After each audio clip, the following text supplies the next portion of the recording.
अस्सलाम वालेकुम स्टूडेंट्स, मैं हूं असद मलिक और मैं हूं आपका पीयूसी इंस्ट्रक्टर। और आप हमें देख रहे हैं व्यू ट्यूशंस के प्लेटफॉर्म से, जो कि है पाकिस्तान का first free of cost learning platform, जो कि आपको देता है आपके कोर्स से रिलेटेड तमाम फ्री नोट्स, पीपीटी प्रेजेंटेशंस, आपके बुक के तमाम क्वेश्चंस के सॉल्यूशंस और पास पेपर के सॉल्यूशंस और इवन क्विजेस भी एक ही प्लेटफॉर्म से। तो अगर आपने अभी तक हमारे वेबसाइट पे विजिट नहीं किया है तो फौरन उसे विजिट कीजिए, डेट इज www.viewtuitions.com। वहां पे जाके फ्री में साइन अप कीजिए और तमाम नोट्स को डाउनलोड कीजिए। तो आज हम जिस टॉपिक के बारे में बात करने वाले हैं वो है चैप्टर 5 पार्टनरशिप का third lecture, that is partnership agreement.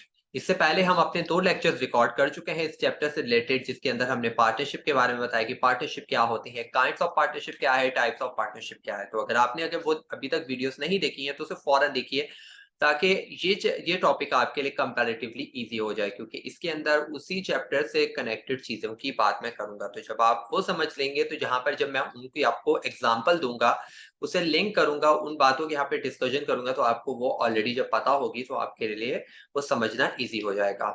ठीक है जी, तो let's start the topic students. सबसे पहले मैं आपके साथ एक फाइल शेयर कर लेता हूँ जिसके अंदर मैंने चीज़ों को शॉर्ट बुलेट पॉइंट्स में लिखा है, ताकि आपके लिए कम ईज़ी हो जाए। तो इसको बेफ़िक्र होकर आपने इसको अगर इसको पिक्चर्स लेने की ज़रूरत नहीं ना, स्क्रीनशॉट हमारी वेबसाइट पे जाके आप इसको ईज़िली जो है डाउनलोड कर सकते हैं। तो लेक्चर के बाद आप वेबसाइट का लिंक ओपन करके इसको डाउनलोड कर लीजिएगा। ठीक है जी। अच्छा जी, आज हम जिन टॉपिक्स के बारे में बात करेंगे वो पहले डिस्कस कर लेते हैं कि पार्टनरशिप एग्रीमेंट के बारे में बात करेंगे। Rules applicable under absence of written agreement के बारे में बात करेंगे। Rules for obligations of the partners और रजिस्ट्रेशन ऑफ पार्टनरशिप, ये क्या-क्या होते हैं, किस तरीके से होता है। तो आज इसको स्टार्ट करते हैं। सबसे पहले हम बात करते हैं कि पार्टनरशिप एग्रीमेंट। पार्टनरशिप जो एग्रीमेंट होता है, जब आप पार्टनर्स 2 या 2 से ज़्यादा लोग मिलके जब बिज़नेस को जनरेट करते हैं, कि उसका बेनिफिट, उसका जो अल्टीमेट गोल है वो क्या होना चाहिए? प्रॉफ़िट ही होना चाहिए। जब वो बिज़नेस जो है वो प्रॉफ़िट के लिए नहीं है, तो वो बिज़नेस कहलाएगा ही नहीं, क्योंकि बिज़नेस का अल्टीमेट गोल जो होता है वो प्रॉफ़िट होता है। तो अगर उसका मकसद कोई सोशल है, कुछ और मकसद है, तो वो बिज़नेस में नहीं आता। तो पार्टनरशिप का मीन्स मतलब ये है कि आप प्रॉफ़िट के लिए, कोई बिज़नेस करने के लिए, कुछ फ़ायदे के लिए आप साथ में जुड़े हैं। अब ये होता है कि जो पार्टनर्स हैं वो आपके रिश्तेदार, आपके कज़िन्स, आपकी फैमिली मेंबर्स भी हो सकते हैं, और डिफरेंट डिफरेंट बिज़नेस पार्टनर्स भी मिलके आपस में एक पार्टनरशिप को बना सकते हैं।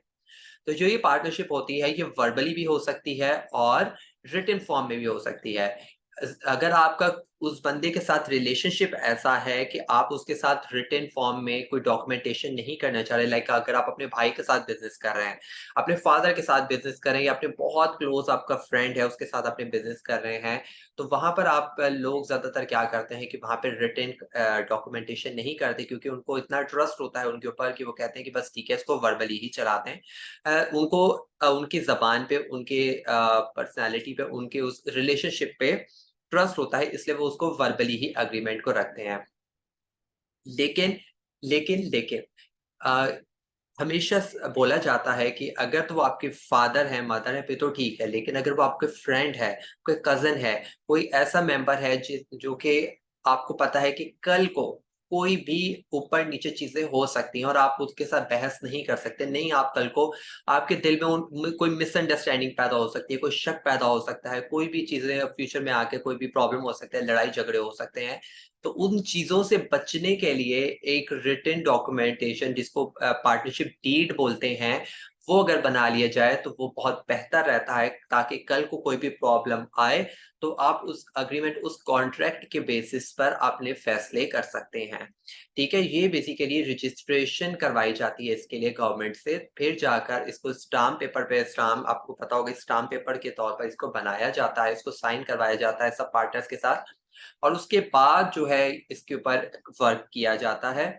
तो इसके अंदर ये होता है कि जो पार्टनरशिप होती है ना, पार्टनरशिप आप विदाउट रजिस्ट्रेशन भी स्टार्ट कर सकते हैं। उसके लिए कोई लीगल कोई बाउंड्रीज़ नहीं है, कोई प्रॉपर डॉक्यूमेंटेशन या प्रॉपर एग्रीमेंट की ज़रूरत नहीं पड़ती है। आप ऐसे भी वर्बली भी पार्टनरशिप बिज़नेस को स्टार्ट कर सकते हैं। लेकिन वही बोला, आपसे मैंने अर्ज़ किया कि अगर आप उसको रिटन फॉर्म में कर लेते हैं, तो वो आपके लिए ही आने वाले टाइम में आपके लिए ही बेहतर रहेगा। ठीक है जी? तो सबसे पहले किन चीज़ों की ज़रूरत पड़ती है अगर आप पार्टनरशिप डीड बना रहे हैं, इट मीन्स कि अगर आप उसको रिटन फॉर्म में कर रहे हैं, तो वो क्या-क्या चीज़ों की ज़रूरत है? सबसे पहले है हमारे पास name and nature of firm, it means कि आपके जो उसमें सबसे पहले आपकी कंपनी का नाम और किस चीज़ का बिज़नेस है, मतलब नेचर ऑफ फर्म मतलब कि किस चीज़ का बिज़नेस चला रहे हैं आप, उसके बारे में लिखा होना चाहिए कि ये फार्मास्यूटिकल कंपनी है, ये फार्मास्यूटिकल ऑर्गेनाइज़ेशन है या ये अ, कोई सब्ज़ी की है, ये कोई सुपरमार्ट है, ये कोई ऑफ़िस है, ये कोई सॉफ्टवेयर हाउस है, कुछ भी हो सकता है ठीक है, related to any nature of firm हो सकता है। दूसरा जो है हमारे पास वो है पार्टनर्स नेम्स एंड डिस्क्रिप्शन, उसके अंदर जितने भी पार्टनर हैं, 2 हैं, 3 हैं, 4 हैं, 10 हैं, 20 हैं, जितने भी लोग हैं उन सबके नेम और उनकी डिस्क्रिप्शन कि उनकी एज क्या है, उनका नाम क्या है, उनकी डिटेल्स क्या हैं, उनका एड्रेस क्या है, ये सारी की सारी चीज़ें डिस्क्रिप्शन में उनके नाम के साथ नीचे आ जाएँगी।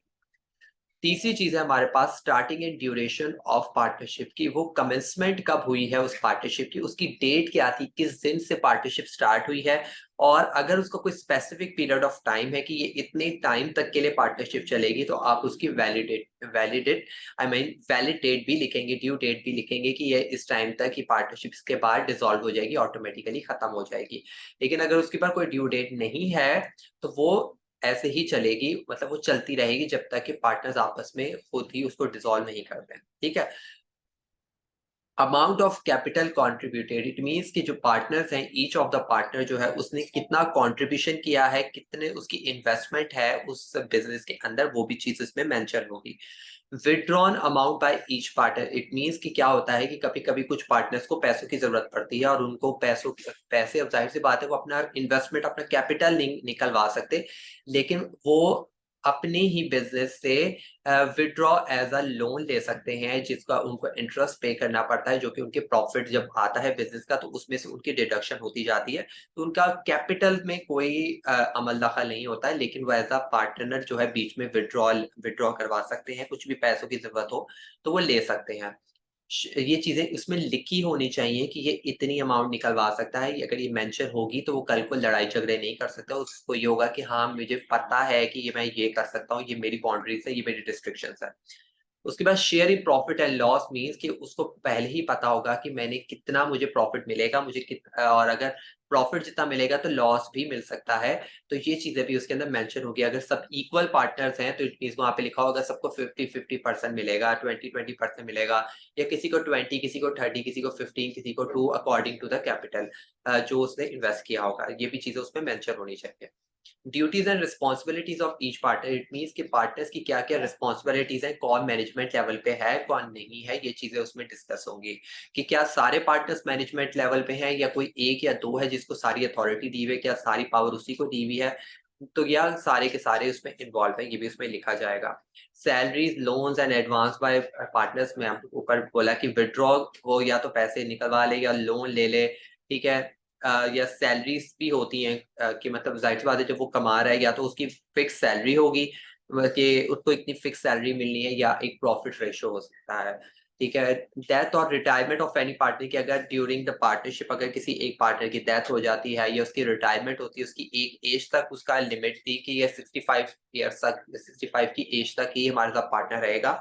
तो वो भी उसमें लिखा होगा कि उसके बाद अगर उसकी डेथ या रिटायरमेंट हो जाती है, उसके बाद ये पार्टनरशिप का क्या होगा? ये कंटिन्यू रहेगी या ये डिसॉल्व हो जाएगी? इसमें लिखा होगा। Dispute settlement in case of dissolution it means कि अगर उनमें कोई मसले-मसाइल होते हैं, अगर डिसॉल्व करना है, पार्टनरशिप को खत्म करना है, तो किस तरीके से उसकी सॉल्यूशन को निकाला जाएगा, किस तरीके से पार्टनरशिप को खत्म किया जाएगा, किस तरीके से सबके पैसों को किस तरीके से डिस्ट्रीब्यूट किया जाएगा और जो है ये पार्टनरशिप को खत्म किया जाएगा, सारी चीज़ें इसमें डिस्कस होंगी। अगर फॉर एग्ज़ाम्पल आप रिटन डॉक्यूमेंट नहीं करते हैं, अगर आप वर्बली उसको बिज़नेस को चला रहे हैं, तो फिर कोई आप उसपे रूल्स र लागू नहीं कर सकते। फिर आप जो है पार्टनरशिप एक्ट 1932 के मुताबिक जो जनरल पार्टनरशिप के रूल्स होते हैं, आप उसी पे चलेंगे और उसके मुताबिक जो होता है कि एक बिज़नेस में पार्टनरशिप में profit and loss equally divide किया जाता है। तो इट मीन्स कि उसके अंदर 10 हो, 20 हो 50 लोग भी हों, तो वो सब में प्रॉफिट इक्वली डिस्ट्रीब्यूट होगा। उसके अंदर रेशो आप नहीं बना सकते, क्यों? क्योंकि वो वर्बली वर्बली हो रहा है, वो रिटन डॉक्यूमेंटेशन नहीं है। ठीक है, तो इसमें कोई भी क्लेम कर सकता है कि मुझे इक्वली चाहिए, तो वो दूसरा बंदा उसको कुछ उसके खिलाफ नहीं जा सकता। क्यों? क्योंकि उसने कोई रिटन डॉक्यूमेंटेशन की नहीं थी। तो इसकी वजह से यहाँ पर आके इन फ्यूचर मसले मसाइल हो जाते थे, इससे ज्यादातर लोग जो है फिर रिटन डॉक्यूमेंट्स की तरफ जाते हैं।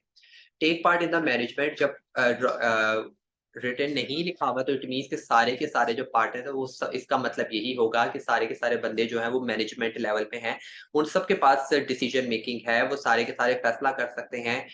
Access to check all the accounts, it means के जो भी बिजनेस में ट्रांजेक्शन हो रही है, प्रॉफिट लॉस एक्सपेंसेस, ये सारे के सारे उन सबको पता होने चाहिए। वो चाहे तो उसकी कॉपी अपने साथ रख सकते हैं। जो भी बिजनेस में एक्शंस हो रहे हैं, परफॉर्मेंसेस हो रही हैं, ऑपरेशंस हो रहे हैं, सारे के सारे सबके लिए क्रिस्टल क्लियर होने चाहिए। लेकिन उसमें ये है कि अगर एक स्पेसिफिक बंदे को को अथॉरिटी दी गई है, तो वो वही डिटेल्स रखेगा, उसकी मर्ज़ी है। वो जैसे एक्टिव पार्टनर्स होते हैं, तो एक्टिव पार्टनर्स की मर्ज़ी है कि वो अपने जो डिटेल है वो बताएँगे तो सही, लेकिन जो अंदर की चीज़ें हैं वो अपने तक ही रखते हैं, क्योंकि दूसरे बंदों का बीच में कोई लेना-देना नहीं होता। उनका सिर्फ प्रॉफ़िट या उससे लेना-देना होता है, तो जो कि उनको at the end of the month या जो भी है एक टाइम के बाद उनको मिल जाता है। लेकिन अगर ऐसा कुछ नहीं है, तो फिर इट मीन्स के सारे जो है वो इक्वली रिस्पॉन्सिबल होंगे हर चीज़ में। No new partner without the consent of all the partners, it means कि कोई भी पार्टनर जो है बीच में से किसी को ऐड ऑन नहीं किया जा सकता जब तक कि सारे के सारे पार्टनर्स उस पे राजी ना हो। ठीक है, कि अपनी मर्जी से कोई एक पार्टनर ने बोला कि नहीं इसको डालो बीच में, तो ऐसा नहीं हो सकता जब तक कि सारे पार्टनर्स उसमें अग्री नहीं होंगे। वरना क्या होता है कि रिटन डॉक्यूमेंट में हो सकता है कि जो डिसीजन मेकिंग है वो एक बंदे को दी जाए, तो उसकी मर्जी है, वो जिसको मर्जी एक्सपेल कर दे बीच से या जिसको मर्जी बीच में ऐड ऑन कर ले। ठीक है, इंडेमनीफाइड मतलब कि कॉम्पेंसेट, जो भी बिज़नेस में लॉस होगा, जो भी प्रॉब्लम होती है, अगर किसी स्पेसिफिक बंदे की वजह से कोई फ्रॉड करता है या कोई लॉस करता है या उसकी कोई गलती की वजह से ऐसा होता है, तो इट मीन्स कि वो उसको कॉम्पेंसेट करेगा वो बंदा, वो सारी की सारी उसको जो भी हर्जाना है वो उसको अदा करना पड़ेगा। इसके ये है rules for obligations of the partners, ये है ड्यूटीज ऑफ अ पार्टनर जो कि हमने पहले पढ़ा था। लेकिन वो ड्यूटीज जो थी वो मिक्स थी, उसके अंदर रिटन और वर्बल दोनों की डिटेल्स थी। लेकिन यहाँ पर सिर्फ हम बात कर रहे हैं जहाँ पे रिटन डॉक्यूमेंटेशन की बात नहीं है, रिटन एग्रीमेंट नहीं है। यहाँ पे जनरली जो बातें हैं वो क्या होंगी, अगर कोई भी रिटन कोई भी हमारे पास वो नहीं है, मतलब कि सबूत नहीं है, तो हम क्या करेंगे कि उसकी ऑब्लिगेशंस क्या हो जाएँगी सब पार्टनर्स की, कि सारे के सारे जो हैं क्योंकि उसमें कोई लिमिटेड पार्टनर नहीं है, कोई माइनर नहीं है, कोई नॉमिनल नहीं है, सिर्फ़ सारे के सारे एक्टिव पार्टनर्स हैं, क्योंकि जब वर्बली तब बनाया जाता है जब सारे एक्टिव पार्टनर्स हों। ठीक है? तो उसमें ये होगा कि फिर जो सारे का सारा अगर बिज़नेस का लॉस होता है, तो सारे के सारे इक्वली जो है उसके रिस्पॉन्सिबल होंगे और सारे के सारे मिलकर जो है लॉस को बेयर करना पड़ेगा उनको। Must be kind and faithful, वो एक-दूसरे के साथ उनको जस्टिस के साथ अच्छे तरीके से रहना पड़ेगा। हर एक कोई किसी को डिसहार्ट नहीं कर सकता। ये नहीं है कि एक बंदा जो है वो अपनी मर्ज़ी चला रहा है, दूसरे को सुन नहीं रहा, अ उसकी बात की कोई अहमियत नहीं है। Maximum advantage of the part all the partners, अगर सबको जो है सबको वैल्यू दी जाए, सब में से जो बेस्ट उसमें से पार्ट है वो निकाल के उन सबकी एफिशिएंसी को इस्तेमाल किया जाए पार्टनरशिप में, क्योंकि यहाँ पर सब इक्वली हैं, सब बराबर हैं। नो प्रॉफिट और कमीशन फॉर हिमसेल्फ, वो कुछ भी जो है वो ऐसा नहीं कर सकता कि जो कि क्योंकि वो अकेला जो है वो उसका एक्टिव पार्टनर नहीं है, तो इसकी वजह से वो कुछ भी प्रॉपर्टी को अपने पर्सनल यूज़ के लिए इस्तेमाल नहीं कर सकता या प्रॉपर्टी को बेच नहीं सकता या बिज़नेस को बेच नहीं सकता। क्यों? क्योंकि उसका पर्सनल उस पे हक नहीं है, क्योंकि उसके पास अकेले के पास डिसीजन मेकिंग का फैसला नहीं होगा। बाउंड टू इंडेमनिफाई, जैसे पहले मैंने बोला कि वो इसमें क्या होते हैं कि वो रिस्पॉन्सिबल होगा, अपने उसको हर्जाना भरना ही पड़ेगा जो भी वो नुकसान करता है, फ्रॉड या जो भी फ्रॉड ना भी करे, अगर अनइंटेंशनली भी अगर वो बिजनेस को लॉस देता है और स्पेसिफिकली उसी बंदे की वजह से हुआ है, तो वो ही उसका रिस्पॉन्सिबल होगा। अगर बिज़नेस जो है, अगर ये पार्टनरशिप जो है, ये अगर एक रजिस्टर्ड कराना चाहते हैं, वैसे तो पार्टनरशिप जो है वो रजिस्ट्रेशन करवाने की ज़रूरत नहीं होती, अगर आपकी मर्ज़ी है। अगर आप उसको फ्यूचर हर्डल से बचना चाहते हैं और आप चाहते हैं कि कल को कोई भी मसले-मसाइल ना हो और आपको पता है कि आपका बिज़नेस जो है ये ग्रो करेगा और एक टाइम के बाद सबके दिलों में लालच आ सकता है, कुछ पॉसिबिलिटीज़ हैं, तो आप क्या करेंगे कि आप अपने बिज़नेस को रजिस्टर करवाएँगे और उस रजिस्टर करवाने के लिए आप एक रजिस्ट्रार ऑफ द फर्म को हायर करेंगे और वो क्या करेगा कि एक आपके लिए एक स्टाम्प पेपर में ये चीजें बनाएगा जिसके अंदर आपको ये सारी डिटेल जो है उसको शेयर करनी पड़ेगी, जिसमें सबसे पहले चीज होगी name of the firm, company का नाम या बिजनेस का नाम लिखा जाएगा, उसमें उसमें प्लेस ऑफ बिजनेस लिखा जाएगा कि आपका बिजनेस कहाँ पर सिचुएटेड है, कहाँ पर लोकेटेड है, कहाँ पर आपने बिजनेस बनाया है, उसका ऑफिस कहाँ पर है। उसके बाद other places where the firms carry on business, अगर फॉर एग्जांपल आपके बिजनेस का एक हेड ऑफिस है और उसके बाद उसकी डिफरेंट डिफरेंट अलग अलग ब्रांचेस है, तो वो सारी जगहों को जहां जहां आपका बिजनेस चल रहा है उन सब प्लेसेस को वहां पे मेंशन करेंगे, उनके एड्रेस लिखेंगे, पूरी प्रॉपर डिटेल्स उसका उसमें उस रजिस्ट्रेशन स्टेटमेंट के अंदर वो चीजें लिखेंगे। डेट ऑफ ज्वाइनिंग लिखेंगे कि सब लोग पार्टनर्स किस दिन से हम लोगों ने ज्वाइनिंग की, कब से हमारी पार्टनरशिप स्टार्ट हुई है। Full and permanent address of the partners के नाम और उनकी परमानेंट एड्रेस वगैरह जो है उनके उसमें लिखे जाएंगे। ड्यूरेशन ऑफ द फर्म, अगर 10 साल के लिए पार्टनरशिप है, 20 साल के लिए, 30 साल के लिए, तो वो उसमें लिखा जाएगा कि पार्टनरशिप जो है इतने साल तक डिसॉल्व नहीं होगी, ये इसकी ये मेच्योरिटी डेट है। ये सारी चीजें लिखने के बाद जो जाहिर सी बात है जब वो प्रिपेयर करेगा उसके बाद सब पार्टनर्स को उस पर साइन करना होगा।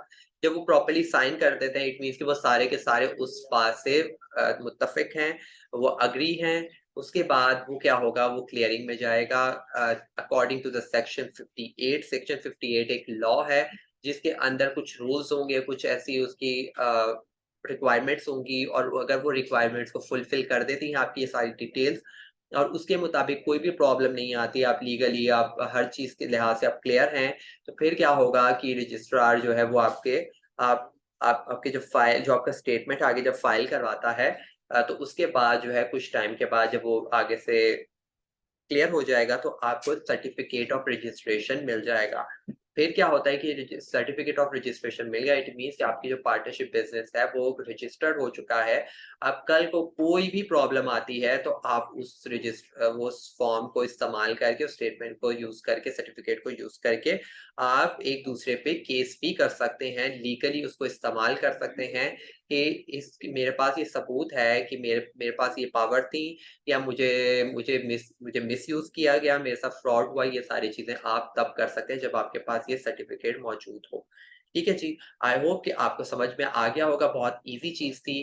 ठीक है, इसमें कोई रॉकेट साइंस नहीं थी, लेकिन ये इंपॉर्टेंट है। आपको आ सकता है पार्टनरशिप अग्रीमेंट, जो बेसिकली बहुत इंपॉर्टेंट है आपके एग्जाम्स के लिहाज से, तो आपको पता होना चाहिए कि पार्टनरशिप अग्रीमेंट में कौन कौन सी चीजें आती हैं।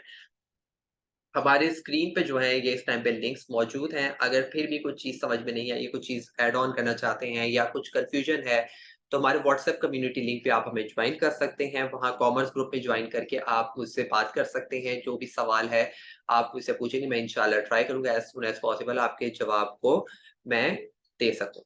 ओके स्टूडेंट्स, तब तक अपना बहुत ज़्यादा ख्याल रखिएगा। मिलते हैं नेक्स्ट वीडियो में नेक्स्ट टॉपिक के साथ, तब तक के लिए अल्लाह हाफ़िज़।